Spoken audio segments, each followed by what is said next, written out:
kiongozi wa mbio za Mwenge wa Uhuru kitaifa, napenda kuchukua nafasi hii kukaribisha wewe pamoja na msafara wako katika eneo la ujenzi wa daraja la Sigino Komoto, halmashauri ya mji wa Babati. Ndugu kiongozi wa mbio za Mwenge wa Uhuru kitaifa, mradi huu unatekelezwa kutokana na adha ya ukosefu wa kivuko au daraja katika eneo hili. Hivyo serikali ya Jamhuri ya Muungano wa Tanzania ikatupatia fedha za utekelezaji wa mradi huu. Ndugu kiongozi wa mbio za Mwenge wa Uhuru kitaifa, mradi huu unasimamiwa na wakala wa barabara za mijini na vijijini TARURA. Kwa mwaka wa fedha 25-26 tumepewa fedha za kujenga daraja moja lenye midomo 6, urefu wa mita 32, upana wa mita 7 na kimo cha mita 5 katika barabara ya Sigino Komoto.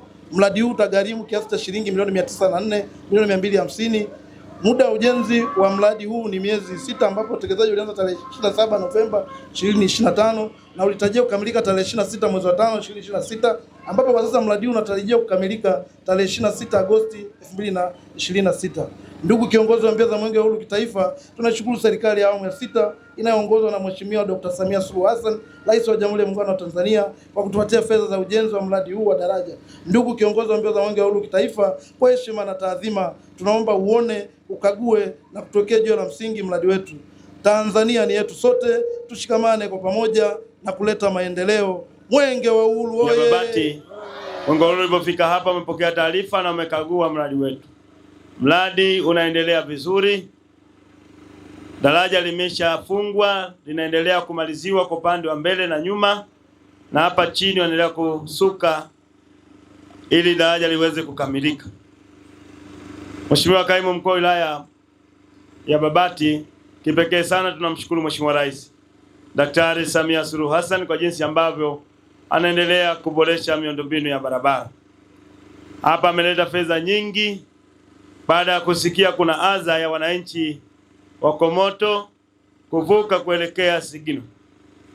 Ikaletwa fedha hapa na leo daraja tunaliona limeshakamilika kwa awamu ya kwanza, liko kwenye umaliziaji na mwezi wa 8 linakuwa limekamilika, wananchi wanaanza kupita katika daraja hili.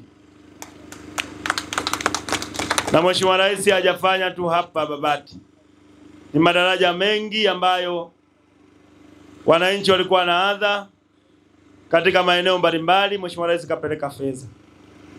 Na amepeleka fedha nyingi, lengo kubwa ni kuona wananchi wa Tanzania katika maeneo yote wanapita katika barabara za rami, lakini kwenye madaraja ambayo ni mazuri na ya kisasa.